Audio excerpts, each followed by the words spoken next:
So here in Texas, everyone, it's 7:02. So I'm gonna go ahead and get started. And um, thank you everyone for joining us.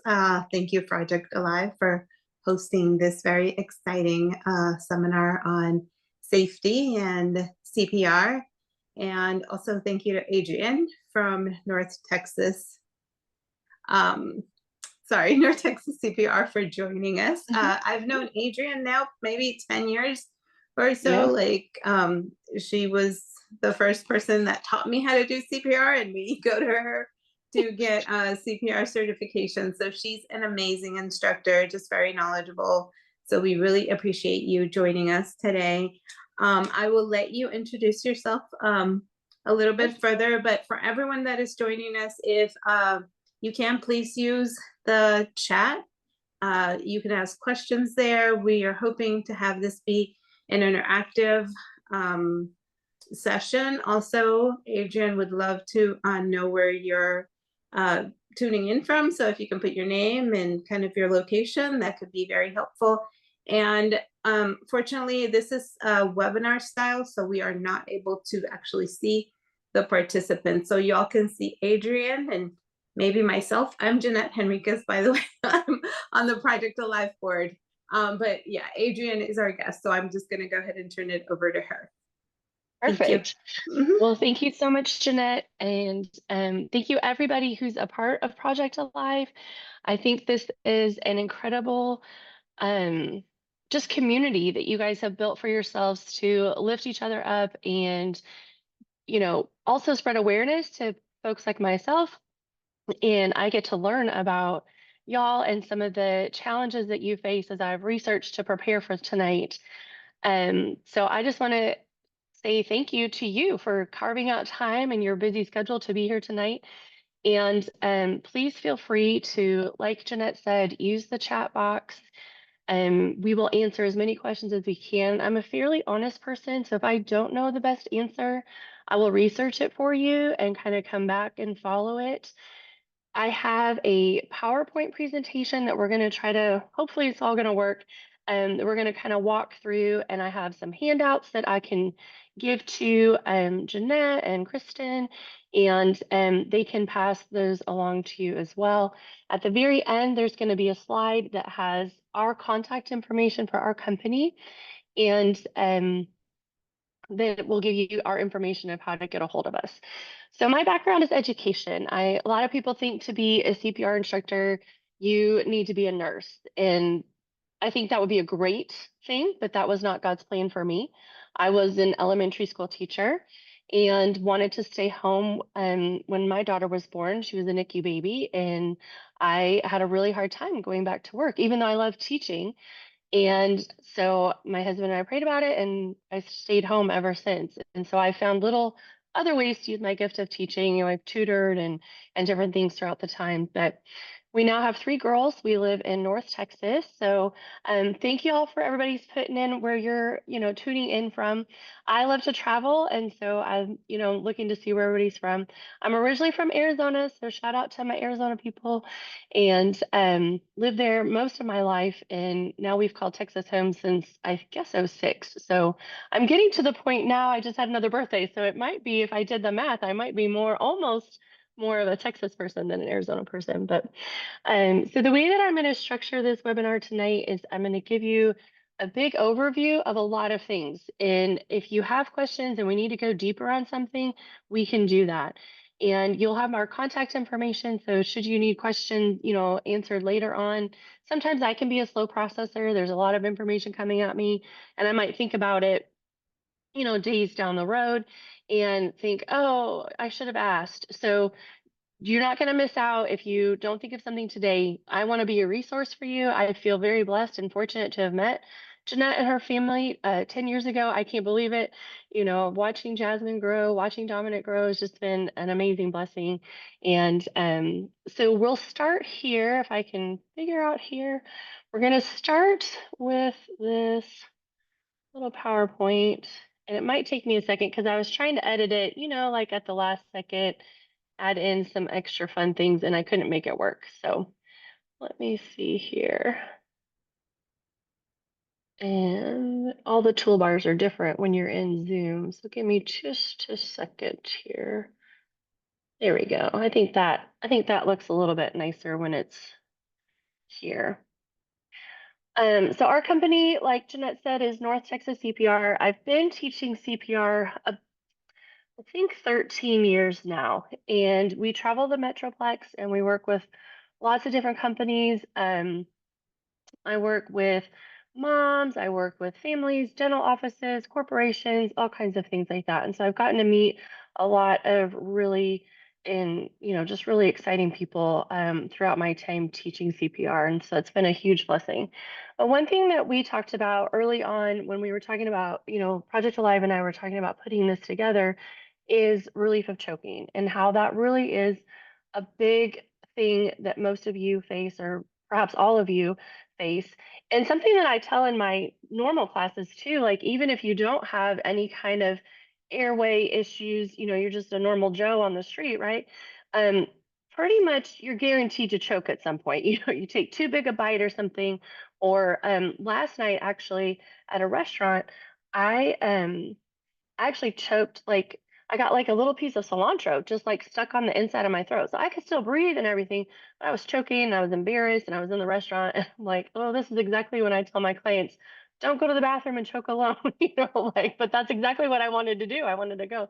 But and my friend sitting across from me, she's like, you're not allowed to be the one to choke because like you know what to do. I don't know what to do. So we're going to rectify that for her. But couple things to think about, in your day-to-day life, try to always think about your safety first and prevention. What can we do that's going to help prevent things? So we can't prevent every emergency. We know this.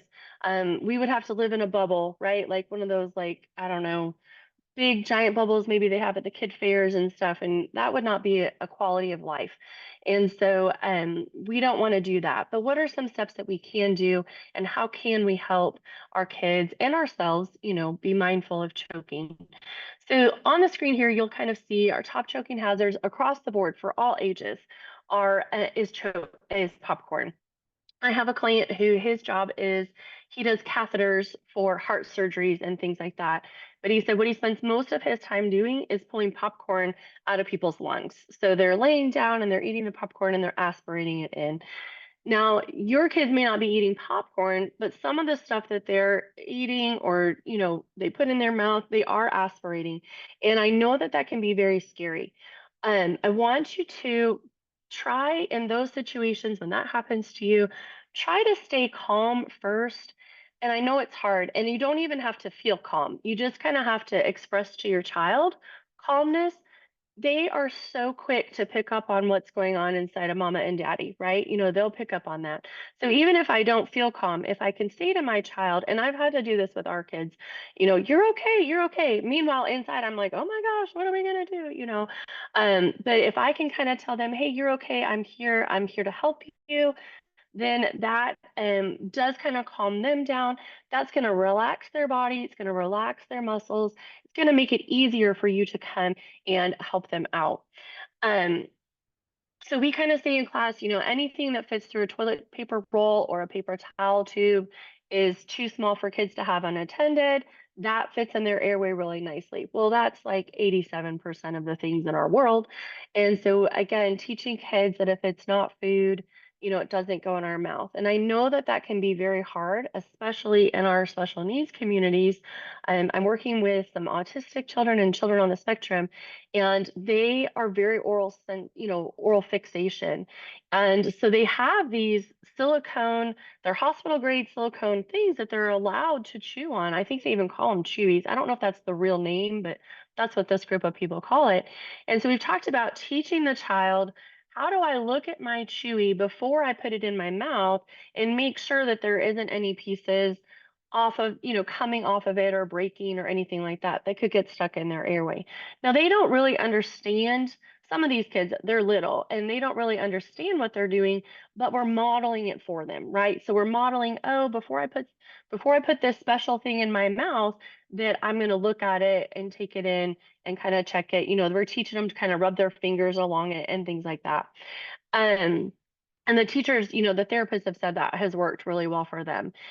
Now with y'all, I don't know if you have kids that are oral fixated or not, if you have some of those special kinds of things or things that they're allowed to chew and things like that. But that might be something where you start with, so everything we do, we want to model. So even myself, sometimes I know I will take a cap off the pen in my mouth. Well, that's not modeling good behavior to my child, right? So I've had to actually stop that because my kids called me out on that. They're like, Mom, that's not food. I'm like, you're right, it's not food. um, Cutting up your child's food, whatever they're eating. A lot of times people will cut up hot dogs and grapes and they'll just cut it, the hot dog especially, they'll just cut it into little discs. Well, that little disc still fits in their airway. So I always recommend that you cut things up lengthwise first and then cut into smaller pieces. So now I have, well, we call them half moons. We've got a lot of half moon type things. Now, just because I cut the kids' food up, and grapes I might quarter, especially if they're the Costco ones that are like actually the size of plums, right? I'm going to quarter those, small pieces. Just because I cut the food up into small pieces does not mean that the children don't shove it all in their face. But if we can work on, hey, we take a couple bites at a time, or if they do get a handful in while I'm helping another child over here, smaller pieces are easier to get out. So just kind of be mindful of that. Um, Skittles and Skittles and suckers are probably my two least favorite candies for choking. Of course, my children eat them. I had a sucker the other day, but our church used to give out Dum Dum suckers, and those I feel like might even be worse than the bigger ones because that little piece is so small. And what has happened in the past, or people have shared with me, is that little ball comes off the stick and it's going to stick in their airway. So making sure that your kids are not eating these types of foods in the car while you're busy, distracted driving. I know sometimes we're traveling, especially y'all, you're traveling to doctor appointment after doctor appointment, and you're going to have a snack in the car sometimes. But try to think about things that melt easily, not chocolate necessarily, but like the yogurts or things that they can melt in their mouth and you don't have to worry about them choking or whatever. So we cut everything up into like little half moons at our home, and then we just try to be mindful of what they were eating in the car. So I told you our church gave out the little suckers. Well, the girls knew that if they wanted to eat the sucker, they either needed to eat it before we got to the car or they could suck on it while they were getting to the car. And then we were going to wrap it up and I was going to hold it for them until we got home just to make sure, because choking can be like drowning. It can be silent. They just suck it stuck in their airway and you may not even hear them cough to try to get the object out. So just be mindful of that. I did create two videos, relief of choking for infants and for children, and they are linked on our YouTube page.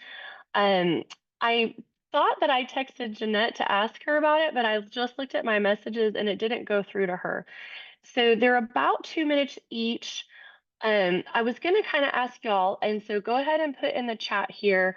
Would you prefer to watch them on your own time, or would you like to see if I can, see my tech savviness, see if I can get it into here where we have, we have it right here. So that's it's about 2 minutes, and really the child one would probably be the better one for y'all to watch.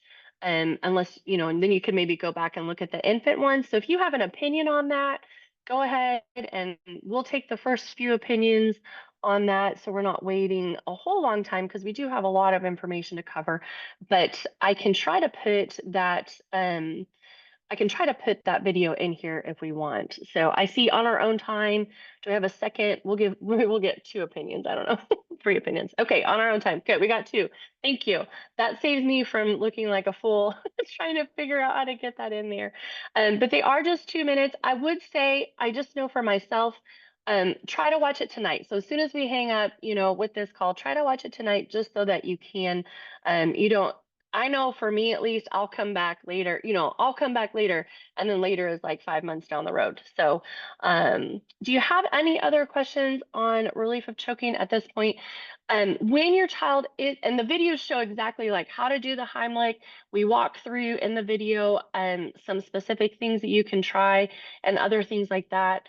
I can walk through some of those things. But the very best thing to do is if you will stay calm, check their airway. You want to have a captain hook finger if you're trying to help get something out of the airway. If you've got an older child, you want to encourage them to try to cough and get as much out on your own as you possibly can, before you kind of come around behind.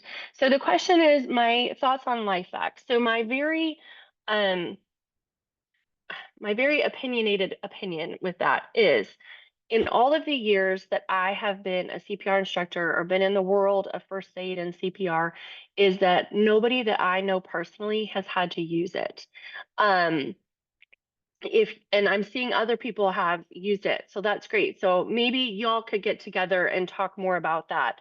My initial thought with that is one more tool. I have to know where it is. And so the Heimlich maneuver, relief of choking, that we teach through American Heart Association works really, really well. And if we can get to the person quickly, we can usually get the object out within a minute or under a minute, really, truly. So my thought is I'm going to have to know where that other device is, and that might slow me down from initially acting and starting with my back blows and my, abdominal thrusting and things like that. But if you've got somebody else with you, you can for sure send someone to go get that. It's in the first aid kit, or I put it in the diaper bag, or wherever it might be. You can send somebody to get that. So that's good. Kristen Wilbur, you are the first person in 14 years I've heard, and I know it's newer product, but I haven't heard of that, so I'm excited. So maybe I can get with you and kind of hear some more stories with you. Another question was, drinking water or fluids help? Yes, it can. They need to make sure, you're going to want to ask them. They may not be able to talk to you because it's uncomfortable for them, but if you can ask them, hey, could you swallow a sip of water? Do you think you could swallow a sip of water? And I would say try to do warm, room temperature or warm, not hot, but also not ice cold if you have options, right? Sometimes you don't have options, but you can give a small sip of water. If I give water to somebody who is choking and they can't really swallow because the airway is really blocked, now their panic level is going to raise up a little bit because now they feel like they're drowning too, like if they can't get it in. But we did have a student who she was choking on Skittles. So she put a big old handful of Skittles in her mouth and it just got lodged. She could breathe. Her mother was telling me the story. So she's like, she could still breathe. She didn't turn, she turned a little bit blue, but then it kind of cleared enough. So she wasn't really blue around the mouth, but she just, she was having a lot of trouble. So they gave her a little bit of warm water at the urgent care center, and that was able to kind of help dissolve those Skittles down. Now, another little boy in the same summer, it was like a class, 3 weeks apart from me, a couple summers ago.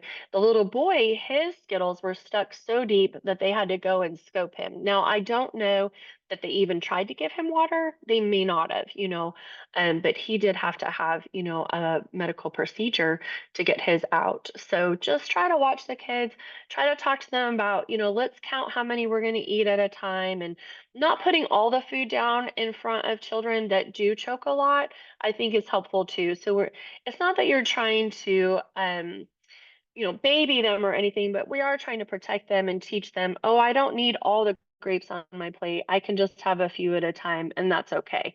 I think that can go a long way too. And then you're modeling that too. Your plate's not full of things. You're just eating a couple at a time. And then we just kind of learn, oh, this is how our family does it, right? And I think that helps it, I think that helps the other kids in the family. And I think that also helps your special needs child.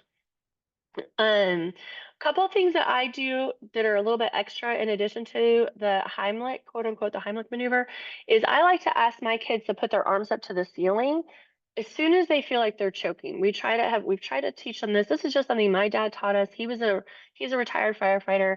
And so we just would put our arms up to the ceiling, and that helps kind of open up your airway sometimes, and that will just elongate their body, and sometimes just doing that moves the object up or down. So you can make it fun. Like whoever your kids love, if they're into superheroes or, we're strong, whatever, you can make it fun. And they know that, oh, I kind of feel like I'm choking. And I put my arms up to the ceiling. Also, this is going to get people's attention. So if your kids are choking in a public place and their arms go straight up to the ceiling, people are going to kind of look around. They're going to notice that. The universal sign for choking is this. And so your kids could do that. But if they're not getting people's attention or nobody's coming to help them, then I would kind of have them put their arms up to the ceiling. And then you're going to come around behind them. Your thumb knuckle is tucked in. That's what's going to do the work. So you're just going to push in and up and create that artificial cough to get that object going out. And so you definitely want to kind of push in on their, push back towards their spine and lift them up. I know some of the kids that I've worked with, they're not going to necessarily understand, putting their arms up and stuff. But when you see them choking, or you kind of feel like they're, maybe it's just water, they've just kind of choked on water a little bit. So you're not in danger of them passing out or anything. You can kind of teach them, hey, we put our arms up to the ceiling, and, we kind of make a funny thing about it. Some of the ABA therapists that I've worked with have talked about one therapist will kind of come and maybe tickle the kid's hands while somebody else is coming around to kind of push in on their tummy to help get an object out. So then, that helps if you've got two people there with you. You're not always going to have two people with you, but sometimes that can kind of help as well. Um, does that answer most of y'all's questions? I'm trying to check the chat here and see if there's anything else before we kind of scoot along. See, I think modeling is really good, and teaching the kiddos as we're doing things can really help. Okay, let's see if we've got going there. So again, for those of you that just joined in a little bit ago, thank you for being here. I'm going to give you all of our contact information at the end. So if you have more questions, feel free to to let me know, and we'll be more than happy to answer them. We'll answer them as we go along as well too. And so Sweet Jeanette's helping me monitor some of those. So thank you all so much. Takes a village, right? It takes a village to raise these babies, and it takes a village to moderate all this stuff. So talking about first aid, we have couple of, I feel like y'all, I mean, if you've been a mom for more than 4 seconds, you've dealt with some of the, I hate to say traditional, but kind of the things that are just going to happen, the bumps and the bruises or little scrapes and things like that. So I thought it might be more beneficial to talk about maybe some of the bigger ones, some of the ones that I hear in my classes that people are, they were trained to take care of it one way, and now we kind of have some newer ways. So again, I'm not going to cover every possible first aid scenario, but I'll try to hit some of the bigger ones that we see the most common things happen, and answer questions from there. One question that we get a lot is what should be in my first aid kit. And so I think we have a video on our website as well that talks about like how to build your first aid kit. I took a picture of it. I might try to see if I can send it to Jeanette, and then she could send it to y'all. But I was at Target yesterday, and they do this every summer, at least every summer that I know of.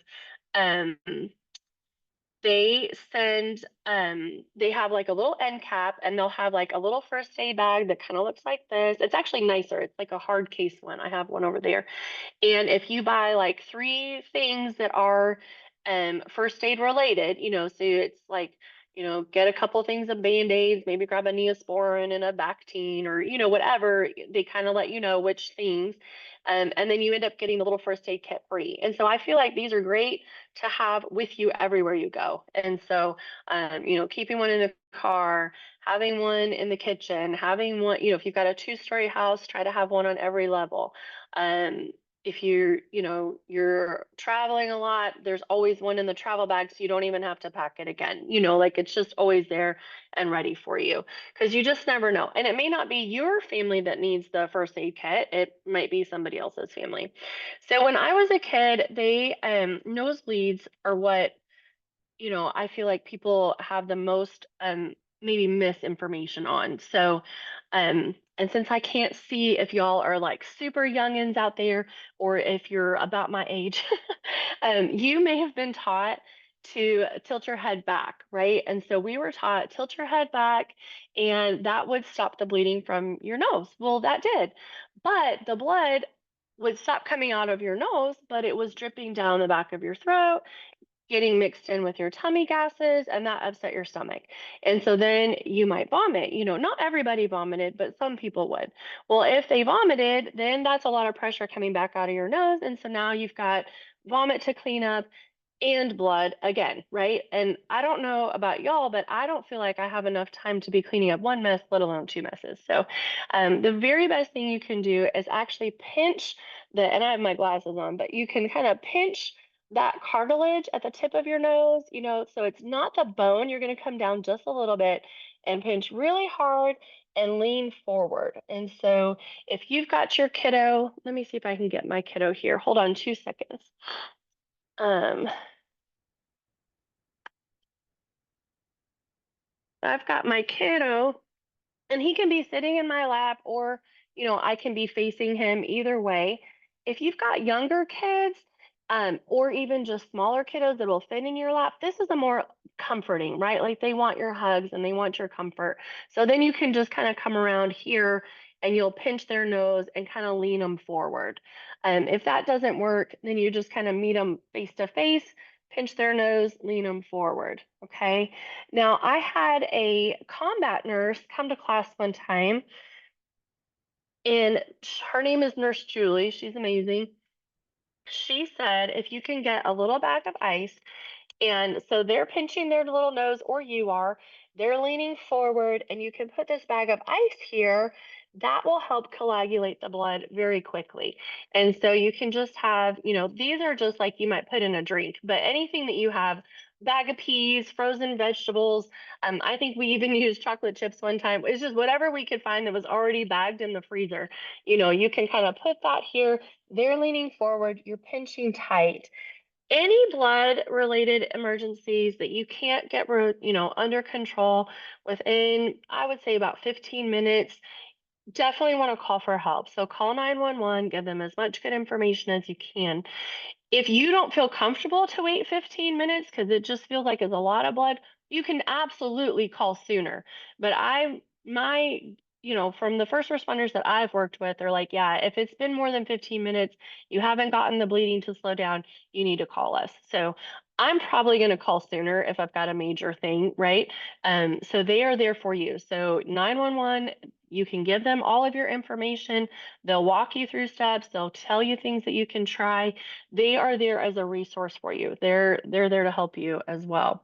So if you've got gauze or something like that, you can also kind of pinch it up. I have a friend that's a volleyball coach, and I hope this isn't distasteful. I can't see y'all, so I don't know if we have men in the group. So I apologize if this feels distasteful. But my friend is a man, and he said he'll ask the girls for their tampon pads, and they'll just roll that up and stick it up, the nostril, and that will help kind of slow the bleeding down. I have some preschool teachers that will take clean gauze, they will roll it up, and they will actually put it under the lip. And so it's in between the teeth and the lip, and that applies pressure here. So again, somebody's pinching tight, maybe you didn't have ice available to you. So you can pinch tight, lean forward. We put this gauze, if you've got clean gauze, or I would even use a paper towel. Tissue is going to be messy, like it's going to kind of fall apart on you. But if you've got a wet paper towel or something, you could use that in place of gauze if you didn't have a piece of gauze right there with you. So they're pinching tight, leaning forward. You've got this gauze in between their lip, and that's going to apply pressure here and kind of help slow that bleeding down, help that victim as well. So that is one that we see a lot of miscommunication on. If your child struggles with bloody noses a lot, the weather changes where you're at, it goes from moist to dry to moist to dry or whatever, or it's just dry and then drier for our friends in Arizona. Something you can look at doing is a saline rinse, and all that is, I don't mean go buy anything. You can make one with a little bit of salt and a little bit of water, and just kind of keep those membranes moist in their nose when you kind of know, oh, this is about the time, or this is what the air feels like. You can kind of help them that way. One of my girls does, she struggles with nosebleeds a lot, and so we actually use lanolin. So I personally like the purple bottle that you get like in the breastfeeding aisle, because lanolin is like a nipple cream. And so she just puts a little bit on a Q-tip, and she'll just put a little bit on the inside of her little nostril there. And that has helped tremendously break down, the number of um, bloody noses that she has to deal with. And so that, kind of teaching her to, this is what happens to me, can kind of, care for herself a little bit. And then also teaching her sisters kind of how to help with that. One thing that I should have started with is you always want to have gloves or some kind of barrier device. So even in our house, our girls, I tell them treat all blood as infected, even your sister's blood. So now, as a mom, I'm different. I'm going to act different. You get to decide for you and your family. This is just what we've done. All three of my girls were born in different hospitals, different things. They've had different, treatments and stuff like that. So I don't know if their blood's infected with anything that might make their sibling sick, but I'm just going to be preventative. And so I've taught them, if your sister's having a bloody nose, don't sit there and make fun of her, right? You can go, you can give her some gauze, you can give her some Kleenex, but I don't want you touching their blood, and so having gloves is really key. And teaching them, is the glove broken? Was the glove dirty? That kind of thing. Having your gauze, handy. You always want to use brand new gauze. Never, don't, if I rip it open and I don't use it, I throw it out because it has been exposed to the air where the germs are. And so you want to have clean gauze all the time for those kiddos and for anybody, for any blood emergency. Um, let's see. So that's kind of the bigger one. The second biggest one I hear a lot of things about is burns. And so if they touch something or something is spilled on them that's hot, then there's so many wives' tales out there of what to do in a burn situation. So the very best thing you can do is if it's just kind of a minor burn, they bump the stove or they bump the iron or the steamer or whatever it may be, and you can run their hand, whatever it is, if they bump their hand, you can run their hand under cool water, not hot water, not ice cold water, just kind of room temperature water until that burning sensation goes away. And so you can kind of ask them, does that feel okay to you? One of our girls burned her hand on the toaster oven when she was probably about 3. And she didn't complain. I just happened to notice that, hey, she's playing with this toaster, which I thought was unplugged because I used to try to keep it unplugged. But this day I didn't, right? Because that happens. And she was cooking a wipey of all things to be cooking, but kids are silly. And so I looked at her hand when I realized, where she was and what was going on, and she had a little mark across her hand. So it had burned a couple layers of her skin. So she was not complaining. She didn't say anything about it. So I just kind of walked her over calmly. I'm freaking out inside. I'm like, oh my gosh, that's a couple layers of skin. What do I need to do?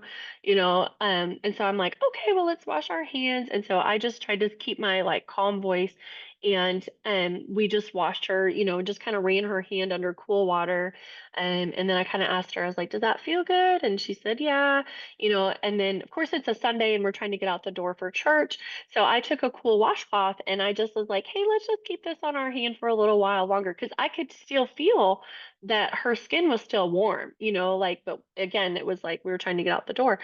And so I told her little teacher, I was like, just kind of watch her hand because that's what first aid moms do. We send you to like I'm supposed to serve over here, so you go be with somebody else. I look back at myself and I think, oh, why didn't you just keep the baby with you? But Anyway, I didn't feel like I had permission to do that. So y'all give yourselves permission for what you need to do for these babies, please. Like I'm giving it to you. If you can't give it to yourself, but please give it to you. So, she just kept the little washcloth on there. Had we put a band-aid on it and sent her to school, sent her to class, that would have created like a convection oven. That would have kept it hot. So you don't want to do that. You want to wait until the whole area has cooled down, and then you can put, your bandage on it or whatever, so that it's not um going to create more of heat and kind of keep that in. Um, I've heard so many different wives' tales over the years, but I will tell you from personal experience, pure aloe vera gel. So like from a plant. So when we were kids and growing up, if we got a cut, a scrape, or a bruise, my mom sent us to the aloe vera plant, and we would cut a little piece off and we would put that on there. You can buy pure aloe vera like Trader Joe's and Whole Foods and things like that. But don't get the green stuff. It's got extra things in it that you don't necessarily want. They're not going to be as healing to you. But that will kind of work. But again, I wouldn't put anything on the burn until that, till it's cooler to touch. Um, if it's more like oops, sorry, I bumped that. If it's more like a third-degree burn, again, like it's gone through several layers, and or like a fire, right? Somebody's, so if stop, drop, and roll is still the thing. So practice drills with your kids and make it fun. And, this is important. If something happens, this is what we do. Go to your local fire station, go visit with those guys. They are amazing with kids. They love to do that. So set it up. If several of you are in the same state, you may not be in the same city, but maybe you could meet somewhere close, and just make it like a little community outing for y'all. But those firemen, they love to work with kids. They love to teach them. When I was an elementary school teacher, because it was my dad and my brother, I would have them come put all their gear on so that in an emergency, now I'm scared because there's, fire, and now I've got this scary man coming in with a scary voice because he's got the, Darth Vader mask on. So if you can kind of introduce your kids to these people now when it's not an emergency, they will be less afraid of them. They're still going to be afraid because fear is going to take over, but maybe they'll remember, oh yeah, I can go to this person and that's okay. So stop, drop, and roll is still the right thing to do if somebody's on fire. They may not know to do that. They may be too panicked to do that. So you can kind of come and be that person for them. So have a barrier between you and them. So a towel, blanket, jacket, coat, whatever can be a barrier between you and that person, and you can kind of pat that fire out. Once you've got the fire out, then you're going to remove all loose clothing, all jewelry.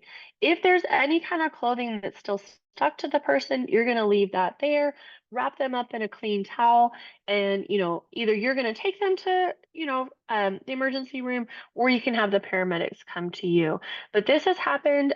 Kids were playing, they had a barbecue, somebody fell kind of close to the fire, a little spark got on their jacket, and then they waved it, right? So fire likes oxygen, so we don't want to wave it, we want to pat it out and get it down. And just leave the clothing on them. They will take that off at the hospital. You don't want to remove that and do more damage.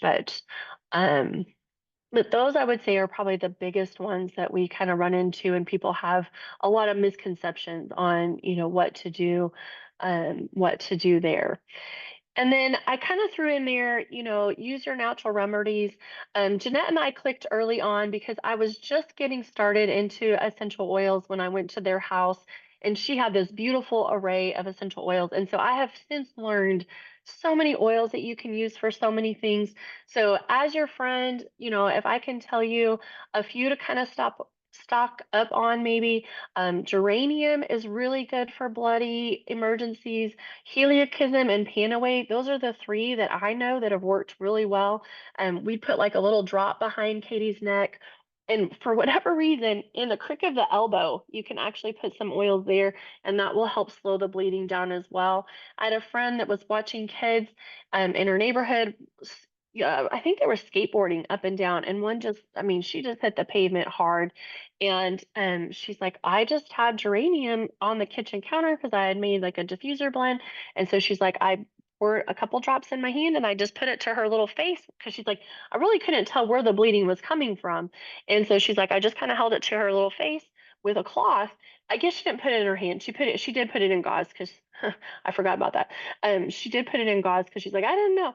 And so she just kind of covered her little face and that kind of helped slow that bleeding down. So little things like that. If you have more questions on some of those, I don't have anything necessarily written out, but now that I'm talking about it with y'all, I think that might be a good thing I could kind of put together.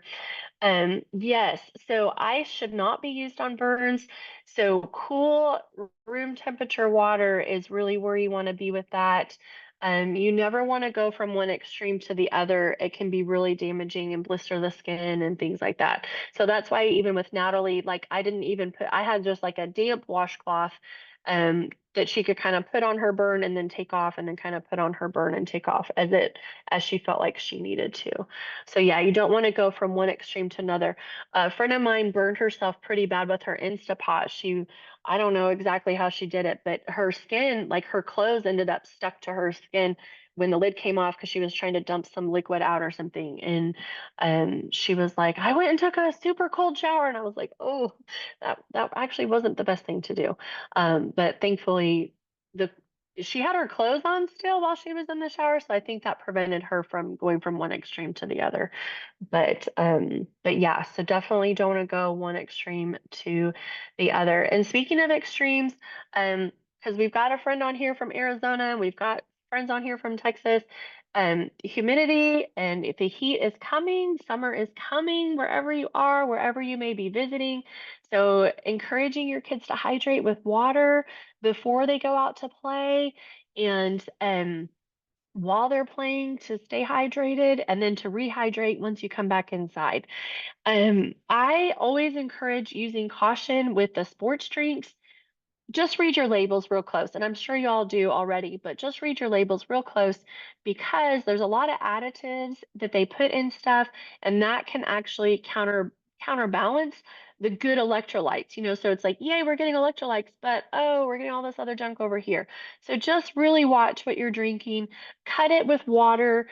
When our kids were younger and didn't know the difference between like what straight Gatorade tasted like and what diluted Gatorade tasted like, it was fine. I just diluted it. But then when they got one that was, full, they didn't want the blue one that was watered down anymore. So I would make them drink some water first, then they could have a Gatorade, drink some water after it. So, um, just check those. There are some good natural ones, but you all know like we can't just trust that it's natural, right? We've got to actually read those ingredient lists, look at them, make sure that what is actually in there is good for our bodies.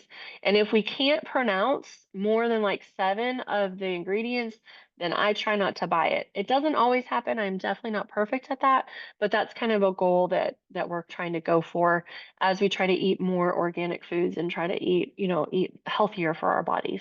If you notice that your child is getting warm, overheated, they're really flush, try to get them into the shade if you can and cool them down, have them stop the activity that they're participating in for just a couple minutes. And if you don't want to make it seem like you're trying to hold them back from playing for a second, just ask them questions about, well, what is the game that you guys are playing? Or try to create a dialogue with them a little bit so they don't feel like they're missing out. They just feel like they're having a conversation with mom or dad. And that can help as well. If they start to go into what you might think is like heat exhaustion, that can lead to heat stroke very quickly. So you just want to really be careful there. So for heat exhaustion, they're just kind of they're flushed really, they're real flushed. Um, Sweaty, they're usually still sweating. Heat stroke, sometimes the body will stop sweating. And so that's a sign that they've stopped sweating. And then also another sign that they've gone into heat stroke is that their stories don't make sense. But sometimes our kids' stories don't make sense anyway. So that's a hard one. That's a hard one to go by. But their bodies will actually start sweating. So heat exhaustion, try to get them cool again, maybe try to take them inside, hydrate with a little bit of water. You don't want to force a whole bunch of water down them, and I would be preferred to use room temperature water. Your body can digest the room temperature water better than it can hot water or cold water. So room temperature water would be ideal if available to you. If not, you can't get inside, you're outside, you can't go anywhere, and you can do a cool water spray. So if you're going to do a cool water spray, you're going to go from the neck down just to kind of cool them off. You don't want to pour directly over their head because, again, we might go from one extreme to the next, and that will push them into a heat stroke situation. So we want to start like from the neck down. You can do from the front of the neck or the back of the neck, whatever's more comfortable for you and your child. If you've got like a water bottle, maybe you have a hose nearby, but if you just have a water bottle, you can use that as well. If they go into, they start to go into heat stroke, sometimes they'll lose consciousness on you. So just stay close with them. Make sure that they're still breathing. They've got visible chest rise. You can still feel breath coming out of their mouth. And, just kind of stick close to them. For me personally, I will be calling 911. I would rather them come and help me or be on the phone and give me some extra things to try or to do while I'm waiting with my person. I can always tell 911, "Hey, never mind, we got it under control," and they can go back to the station. But that's just my personal opinion. But if we can try to watch these kiddos, before, we hydrate before we go out, we hydrate while we're outside, and we hydrate when we come back in, we can drastically reduce that. And again, stressing that they drink water most. So, water most, sport drinks are okay, but that can't be the only thing. Yes, it has electrolytes. Yes, your body needs those, but it can't be the only thing that they're drinking because of all the extra additives in there. So do be cautious. Be cautious with that. So another thing that we talk about sometimes is seizures, and seizures can be caused by a lot of different things. It can be neurological things, it can be environmental things. When I was a teacher, flicking lights would trigger one of my, not my personal students, but one of the students in our grade level, and she would just kind of pass out. Thankfully, her seizures were very mild, but it's still scary to watch a child have a seizure, right? Because that's not what it's not how God created our bodies to be. And so it can be, kind of nerve wracking. So there's so many miscommunications out there with that. But the best thing that you can do for a child who's having a seizure is just clear the space away for them. If they're sitting in a chair and you notice that they're starting to kind of pass out on you, or their body's starting to kind of tremor and things like that, try to lower them, help them lower down to the ground. Again, keeping your calm voice. If you're a believer, I encourage you to pray over the kids when you're going through these emergency situations. It's going to help you stay calm. It's going to help them stay calm. And, let's just get all the people involved, right? And so you can kind of help them get down to the ground and clear the space around them so that they're not, if they are rolling or thrashing around a little bit, they're not going to injure themselves, hit their head, especially, or any other body parts, on the furniture or whatever might be around them. You do not have to try to put something in their mouth. So there's a lot of people are like, oh, they'll bite their tongue or they'll swallow their tongue or this or that. And as far as the first responders that I've spoken with and the training that we've gotten through American Heart Association over the years, say, please don't. Please don't put things in their mouth. Now, you have your team that you work with, right? So, and your child is different. So, I'm never going to take over what your doctors are telling you. So if you're working with a medical team and they tell you to do something other than the information shared here, I probably should have said that from the beginning, so I apologize. But I'm not here to take over what your professionals are telling you. I just know what has been shared with me over the years through first responders that I work closely with and I'm related to, as well as the training that we go through every couple of years with American Heart Association. They're saying that there's no reason for anybody to put anything in that person's mouth, and that can actually cause more damage to them. So just kind of clear the area, watch them closely, call 911, and try to notice as much as you can about the seizure. What was happening before? Try to think back. What did they eat that day? What were they exposed to, inside, outside? What were there any variables that are different than your normal day to day? And that information will be very helpful to your medical team in trying to, pinpoint what is the root of these seizures. And some people just have seizures. Like we've got a very close friend. They think that it's just stress induced, but they're not really sure. And every couple of years, she has another one. And it's like every couple of years, she's not having the same level of stress. She's in her 20s now. But they're not really sure. And she just kind of passes out and her body seizes a little bit. And then she comes back too. And sometimes she doesn't even know that she had the seizure. And I think that was the funniest one when we're like, she's like, "What are you talking about?" I was like, you were just unconscious for several minutes, and that's not okay with me." That was when I was really young, but younger. But yeah, any other questions? Please feel free. I know that Jasmine's doing a great job with the chat, but if you have questions on that, please let us know, and we can kind of go from there. So the next section of time, those are the biggest first aid things. If we didn't cover something that you want covered, throw it in the chat, and we'll come back to it at the very end. We're going to have, time for question and answers. So water safety, we were kind of talking about. Um, what does that mean? What does that look like? And so statistically, we can have people drowning in as little as 1 inch of water. And I just gave this presentation to a group of moms here in Frisco like 2 weeks ago. And we were talking about, well, why do we think that these little kids are drowning? And one of the gals, first of all, people aren't watching them. So that's the biggest one. So you have to watch all kids around all water. So I watch all children, all ages. Doesn't matter if they're itty bitty or older, I'm going to watch all children around all bodies of water. So that can mean toilets, that can mean the dog bowl, that can mean the cat dish, buckets of water. So for the presentation, it was they were focusing on water safety with summer coming, and so I did some research on that. And just since January of 2024 until April, I think 5th is when I was doing the information, there have already been 11 fatal drownings in Texas. And of those 11, most of them were in the backyard pool. And that's just kids it was like a 1 year old, I think, was the youngest, to a 17-year old. A 17-year-old drowned in a lake. But most of those drowned in backyard pools.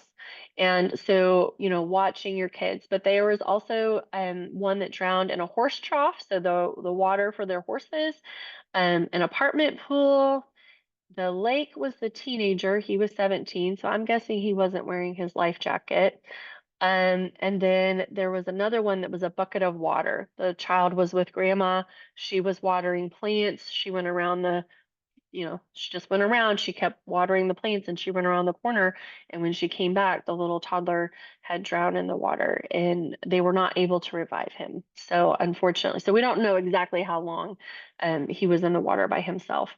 But so you just have to watch them so, so close.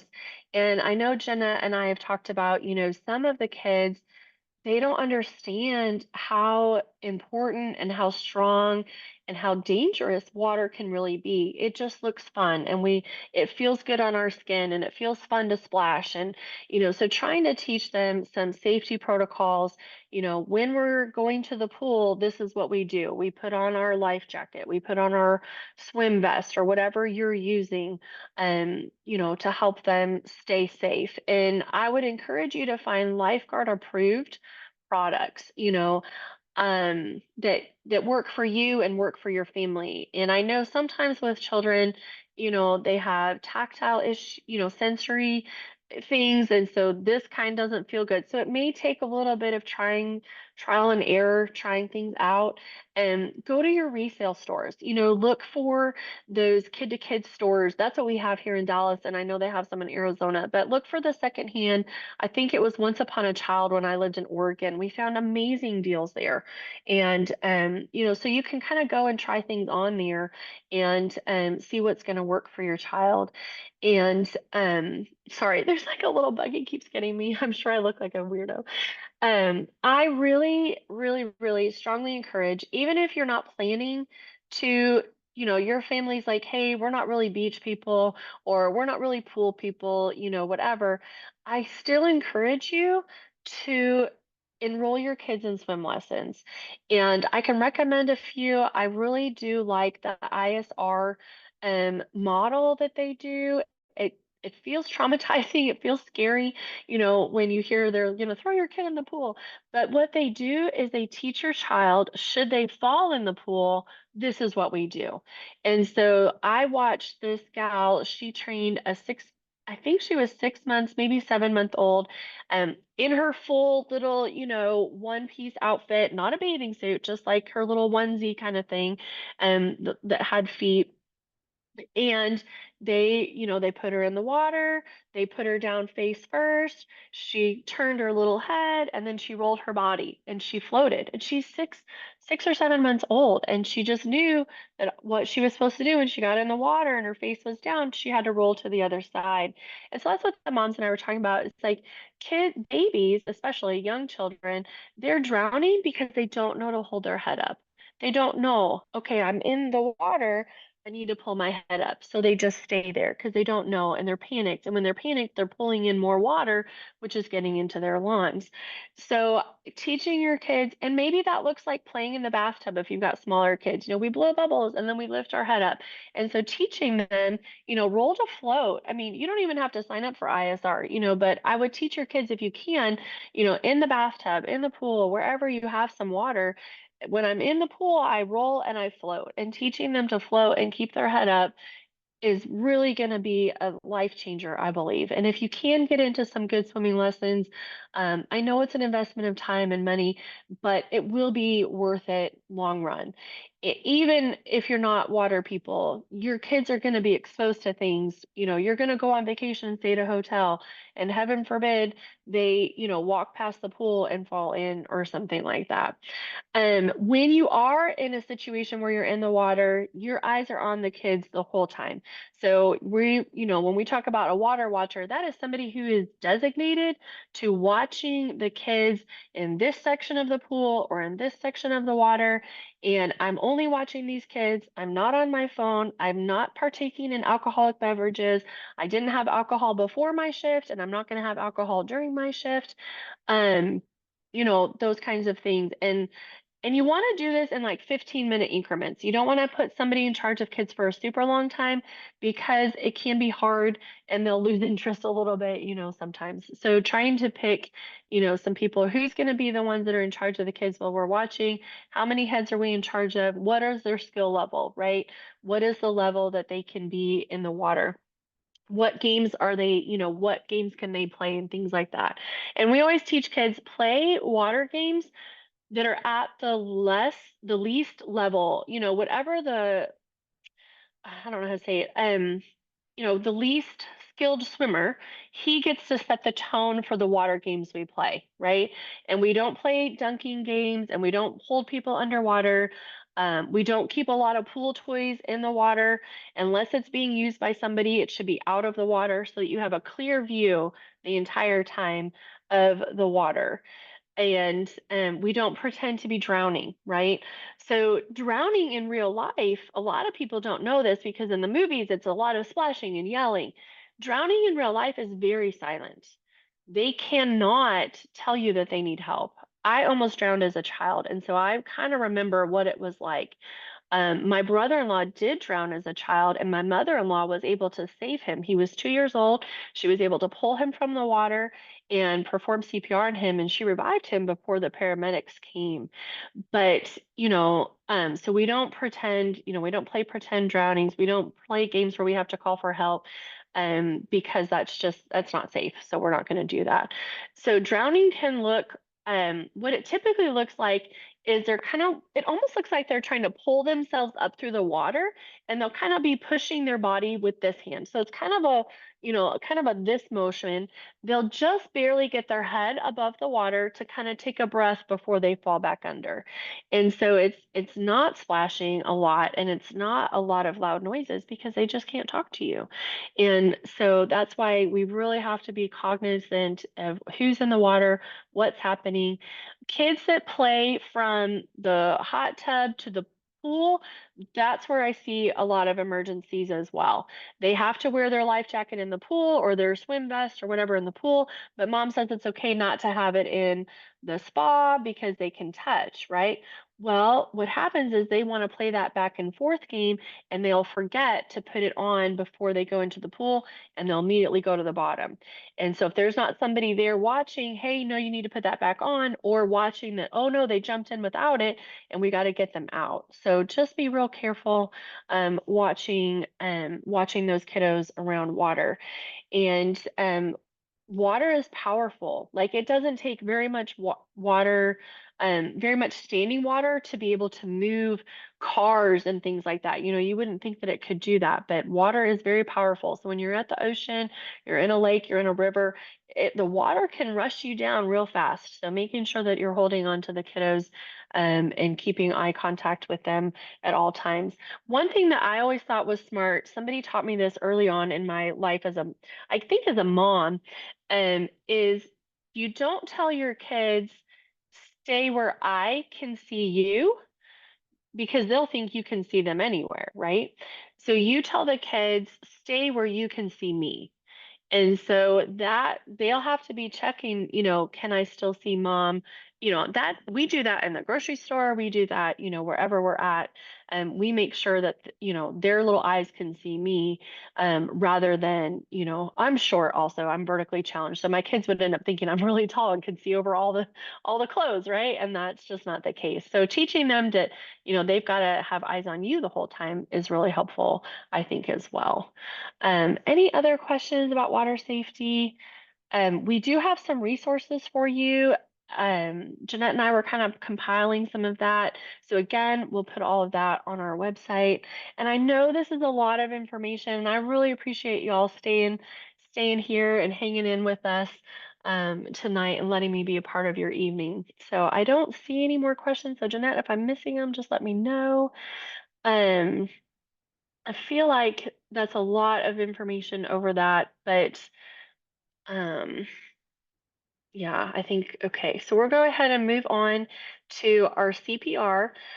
So CPR stands for cardiopulmonary resuscitation. So any kind of artificial heartbeat for this person. And so again, I can't give you a whole class, but I just want to kind of give you a big bird's eye view.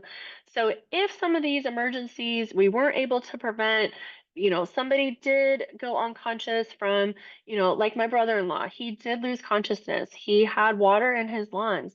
And so my mother-in-law was able to save him by performing compressions on him.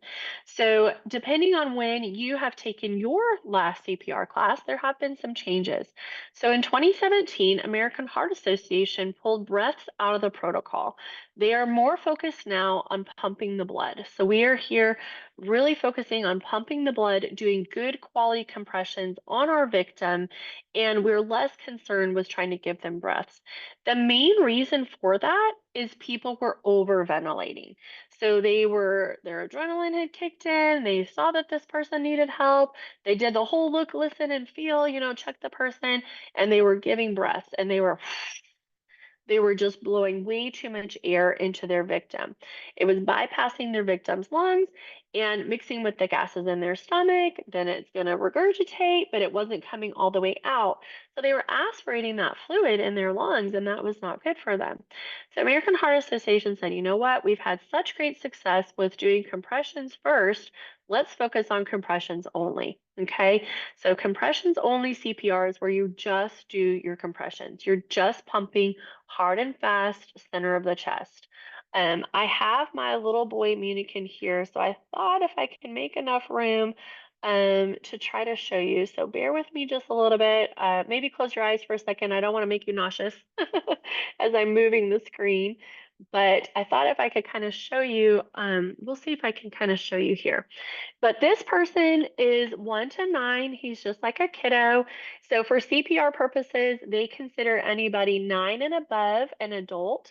And the only thing that's different for them is when I call 911. So if anybody is 9 or they've started going through puberty, for CPR purposes, they consider them an adult. For a 1 to 9-year-old, we consider those our pediatric, 0 to 1 is a baby, and then 1 to 9 is your pediatrics. So for a 1 to 9-year-old, if I witness the child go unconscious, I might have a minute to go call 911 and then come back. So I could leave the victim, go grab my phone, maybe it's at the park bench or something. I can go call 911 and then come back to them as quickly as possible.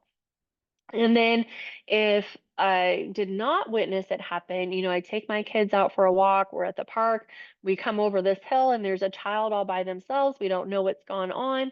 In that scenario, if I didn't have my cell phone, I could send my girls to the car to go call 911, but I want to jump right in and start doing some compressions right away. So compressions for a child, you always want them on a hard, flat surface. It would be ideal that they were on the floor, but you can watch me struggle a little bit as I try to do it on the table. Again, I told you I'm vertically challenged, so it's a little bit harder. So he's 0 to 1. First thing I would do is check the scene, and I would say the scene is safe. So I'm looking around, making sure that my safety is priority. There's nothing that's a danger to me in this area. And so I'm going to check in. Let's see, you know what? I'm wondering. Sorry, y'all. Can y'all see this little mannequin okay? Is he showing up good? Sorry, I should have asked that maybe sooner. Okay, thank you, Kristen. Okay, so I just want to make sure that he was seen because in this little box I couldn't quite tell. Okay, so I want him on a hard flat surface. I'm checking my safety that I'm in a safe space. Nothing's going to happen to me as I help him. So you'll put their head back. We call that the head tilt chin lift position. So I'm just going to take my hand on his forehead, kind of lift it back. A real person will leave their head there for me. Because my mannequin is not real, he does not cooperate. But I would do that. That's going to open up their airway. And as I'm doing my compressions, if I come, if he's choked on something and I'm doing my compressions, that's going to move the object up. I'll be able to see it really well. 1 to 9, you're going to take the heel of one hand in the center of their chest. So you're going to place the heel of one hand right across their natural breastline. You can go about an inch below, or you can kind of follow their rib cage to the xiphoid process. You'll feel that little bony structure there. You're going to go about an inch above. If you remember hard and fast, center of the chest, you're going to be in the right spot. So you'll place the heel of your hand there, and you're going to do as many good quality compressions as you can. I want you to pump as hard as you can. We're compressing at a rate of 110. You can use one hand or two, 110 to 120 beats per minute. So the song Staying Alive, it's a little bit harder for me, again, because I'm short, but the song Staying Alive is still 1, 2, 3, 4, still the right tempo that you want to get, do your compressions. A 1-year-old, I might just use one hand. A 9-year-old, I'm probably going to use two hands. So if I use two hands, I'm going to bring the second hand and I'm going to curl those fingers on top, but not both. If you curl both, then you're kind of making like a weird fist, and that's going to hurt your knuckles. So whatever hand is touching their skin, you can kind of fan those fingers out, and it's the heel of your hand that's doing the work. We're compressing at a rate of 110 to 120 beats per minute, and we're going to keep going until one of three things happen. So I'll keep going hard and fast all the way down as far as I can until the victim revives, somebody else comes to help me out, or the scene is no longer safe.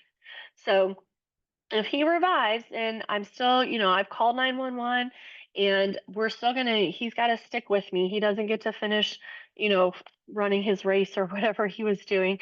He's going to stick with me for a little bit. Hey, buddy, help is on the way, whatever.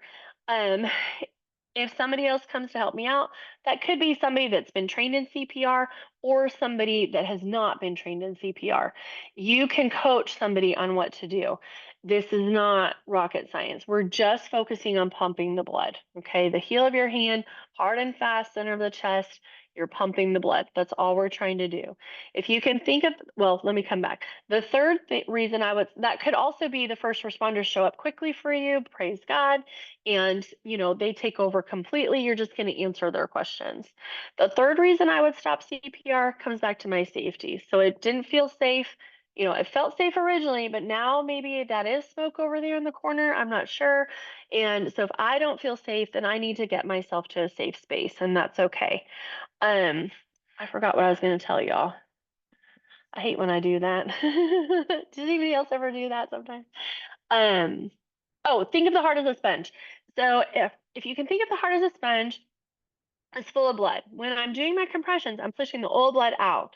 I need a full chest recoil each and every time so that all the new blood can come back into the chambers of the heart, ready for me to push it back out. If I compress, let me come back here. So again, close your eyes for just a second. There you go. Should be able to see now. If I compress too slow, those are good compressions. I'm going nice and deep, but they're too slow. I'm not creating enough inertia, enough energy to get the blood flow all the way to his brain. And that's what we're trying to do. We're trying to maintain blood flow and brain function. Okay. If I go too fast, right? I've not created enough space to let that new blood leave and go to his heart. I'm just creating a heart, or go to his brain. I'm just creating a heart murmur, and you're basically massaging the blood in that case. And so that's where, if you've got a tune that you can sing, Staying Alive is the most common CPR song. And a really good friend of mine, their son, has special needs and they've had to perform CPR on him several times. I've been training their family just a little bit longer than Jeanette's family. And we have just all these years I've been training with them, just teased about if, the next time Hayden codes, we're gonna call 911. Ryan would say, I'm gonna, send you in the red, call 911, get the AED. Hey, you in the green, you sing Staying Alive. And this has been a joke we've had probably 12 years. I think they were like my very first family I ever trained, honestly. And because we've known them from church, so they were they were sweet and gave me a chance, right? And so just a year and a half ago, I think it's been now, Ryan had to perform CPR on their son. And he said, you know what, Adrian, because we've been teasing about it for so long, I did it. I pushed hard and I sent somebody to call 911 and get the AED. And I told this other guy, hey, you sing Staying Alive. And so he put it on his phone. And he said the cool thing about it was that kept my other kids calm while they were watching us revive their brother. And so here's something we've just been teasing about, but it actually became true. So if Staying Alive is not your jam, that's okay. There's lots of songs out there. You can go on Spotify, find your favorite artist. They probably have one that's the right tempo. We're compressing at a rate of 110 to 120 beats per minute. So we're going very quickly, but more than speed, we've got to get that full chest recoil. Okay, I saw a message come up. Let me see what that says. Yes, absolutely. Yeah, chest compressions, even when it takes a long time, definitely significantly helps. There have been several clients of mine who have maintained brain function, even though CPR was performed on them for a long period of times. One of my favorite stories was a man, and this was not my client. This was just a story I heard through training, but he had 20 different volunteers working on him for 96 minutes, waiting for the air vac to come and take him. Of those 20 people, take him to the hospital. Of those 20 people, only two had ever been CPR trained. One was a nurse and she was like retired, I think. And then the other kid had been a lifeguard. And so the two of them coached others on what to do and how to keep him going. And it was a beautiful story. So I was reading the story, a year later where he was reunited with 19 of the people that saved his life. And I just think, you just never know. I've had people ask me in class before, and Jeanette, I've talked to Jeanette about how I'm so facial expressive. So I'm sure I gave this girl a what are you asking me look? But she was like, hey, when do I call it? And I thought she meant like 911. I was like, well, you call 911 as soon as you can. You either send somebody, or if you have your phone, you put your phone on speaker, dial 911, and you talk to dispatch while you're doing your compressions. And she goes, no, that's not what I mean. I want to know, when do I call time of death? And I know, I hope Holy Spirit helped a little bit, but I know that I made a face like, are you for real? So we don't call time of death. None of us do. The paramedics don't call time of death. That is something that the attending doctor at the hospital will do, because you just don't know, right? So had those 20 people given up at minute 90, that man would not have lived, right? And so we just don't know. Another thing that I like to tell my clients is sometimes CPR is just for you. Sometimes it's for you to know you did everything possible to try to help this victim. But we, as much as mamas and daddies, we want to be in control of things. We are not in control of what happens with somebody else's life. We are only in control of how we help and how we respond. And so that means that I'm not going to carry the guilt if CPR doesn't work the way that I want it to, right? Easier said than done. I have friends who've lost children. I have friends who've lost their husbands and they've had to perform CPR, and it's a wrestling match. Like, we have to struggle with our God and his sovereignty. And it's a hard thing. And so I'm not here to make light of that at all.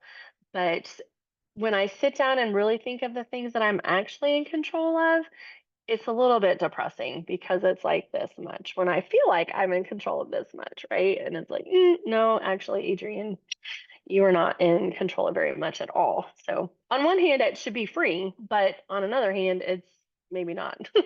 So, because I want to be in control. So, yes. Okay. So, Kristen, let's see. Oh, Kristen, that is a beautiful story. Thank you for sharing that with us. So Kristen said her son's heart stopped in the operating room for 35 minutes. They immediately began chest compressions, and that saved his life. I always feel so grateful that no one just gave up. Praise God. Today, we went to a baseball game together, and I got to watch him giggle and smile. Yes, he has brain damage, but his life is still so valuable. Oh my gosh, like that is so, so beautiful. Yes. Now, if you are the only rescuer and you're waiting for somebody to come and help you and you have to take a break for a second, that's okay. Just start again, right? Don't take a coffee break, right? But I have had clients, one little gal, she was a little bit elderly, and her husband had a heart attack. And she woke up in the middle of the night to go to the bathroom, and she came back, and she's like, she realized her husband wasn't snoring, and she's like, wait, he's not breathing either. And so she called 911, I think. I think she called them right away. And then she started doing some compressions on him, but he was still on the bed and it was too soft, and she's older, so she was having a hard time. So she lowered him down to the ground. And so she had to kind of stop the compressions in order to do that, but everything she did was able to, save his life. And he did not lose brain damage. He did not have brain damage, but also he was not in an operating room for 30 minutes. I think maybe it took the paramedics about 8 minutes to get to her in that situation. But yes, yeah, Jeanette, she's definitely, yep, you can definitely have a playlist. Yes. There are so many popular songs right now. So the gal that trained me was a nurse, and she was retiring and getting into teaching CPR, and her song that she always taught everybody was Another One Bites the Dust. And I'm like, aren't we trying to save these people? Like, I don't know about that one. But yeah, I would go on Spotify, I would search your favorite, artist. I never can say the girl's name. I think it's Natalie Battistelli or something. Her song Unwritten is the right tempo right now. Like, it's really good. But the key is just maintaining good quality compressions, getting that full chest recoil, and calling for help. CPR is fatiguing. And so you want to have other people coming to help you out, asking for the AED, even if they don't know what that is. They're going to come back to you and you can coach them on what to do. Even if you've never taken a CPR class before, you can watch videos. Excuse me. You can watch videos. I just did a small demonstration here, but you can watch videos, and that can make all the difference. I'm so sorry. I'm like choking on my own spit, I think. But we've had so many stories over the years of kids saving their parents because they saw it in a TV show. And so you just never know. Pardon me. My oldest daughter just had prom this weekend, and so I'm behind on my sleep and my throat is dry.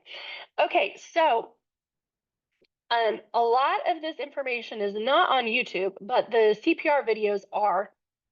I have a couple CPR videos, relief of choking videos are on there. And so you can watch those. And please watch them with grace in your eyes, as I am just a mom. I am not a YouTuber. I am not looking to be a YouTuber. When my husband said he started a YouTube channel, I about died. I was like, wait, what? So, those of you that are awesome at things about that, please, please watch with lots of grace. And then our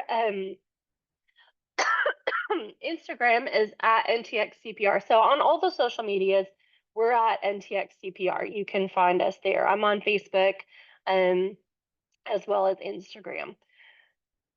And then our website is ntxcpr.com, and our email is hello@ntxcpr.com. So you can definitely ask, email me any questions that you have, as well. I am going to go to this last slide. So if you have your cell phone handy and you want to check in, this will auto give you an email. Now, the auto response is going to act like you came to a full class. So this was not a certification class. This was just, an informational meeting, basically. But I didn't have a chance to make a new QR code for y'all. So if you scan that with your phone, you will put in your first and last name and your email. If you don't want to do that, you can just email me directly at hello@ntxcpr.com, and you can get in touch with us this way. So we're not designed to spam you anything. This is just a real easy way for people to check in with us at class. And then I have your contact information and you have mine. If you have questions, you don't have to track down Kristen or Jeanette to try to get our information. So, I think we have about 7, 8 minutes left. If y'all have questions, again, if you don't get to ask your question tonight, feel free to email me. I am more than happy to continue to serve you. Thank you for the opportunity to do this, to stretch me out of my comfort zone. This was the very first ever webinar I've ever led for CPR. So thank you for your grace and your attention. Thank you for your stories and your questions. And so we're here. And if you have questions for Jeanette or Kristen, this is your time. This is your community that you all have built. So thank you so much for letting me be here and be a part of it.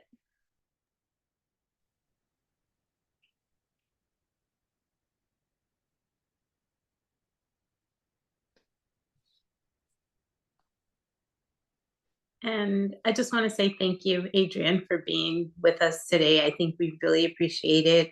I know I've taken your in-person class a few times, but I always learn something, and it's great to get a refresher. For those of you watching the webinar, we will have Adrian in person at our family fair on October 26th here in Frisco, Texas. So we are really excited because hopefully we'll get to actually practice with some of your kiddos there. When you first said you're going to get a kiddo, I thought you were actually getting one of your kids. And that's where I sometimes forget. So real quick, this is funny. I had a babysitter class I was teaching at my house a few years ago, and a teenager called on her way and she said, I hope it's okay if I bring some extra friends. And I said, sure, that's fine. Well, I pulled out a few extra mannequins, thinking a few, like 2 or 3. Well, she rolled in with like this big Suburban and like 8 people get out, and I was like, "Oh." So I go, "Well, let me go get," and I don't remember the word. I think I said bodies. I was like, "Let me go get the bodies," and not even thinking about what I'm saying to these teenagers. All their little eyes were like, "She's getting bodies from the garage? Like, what is she talking about?" So I'm like, "Oh, I need to be careful." So sorry about calling him a kiddo. Hope I didn't trigger No, somebody. you're good. Yeah, no, but yeah, Do we not definitely, practice on your real children. Okay, please don't practice on your real children. but we look forward to seeing you in person. Like I said, October 26th here in Frisco. I don't see any other questions on the chat, but again, we really, really appreciate your time this evening, and we look forward to seeing you in person in October. So Yes, thank I'm you. excited. I hope y'all can come, and I would love to get to meet y'all in person. That would be so much fun. And yes, I will bring all the mannequins. I'll have an AED set up we can practice. And Jeanette and Kristen and I will be talking. So you let them know what you want and I will bring it. So we'll bring all the things. So again, thank you so, so much for your time tonight. Sounds great. Hopefully you'll get some rest after the busy weekend. Yes, I'm planning. We got a driving test in the morning, and then I'm taking a nap the rest of the day. Sounds good. All right. Well, thank you. And thank you everyone for also joining us and Yes, being thank you. here And thank tonight. you for your encouraging comments too. Y'all are so sweet to me. Thank you. All right. Thanks, everyone. Have a great night. Bye-bye.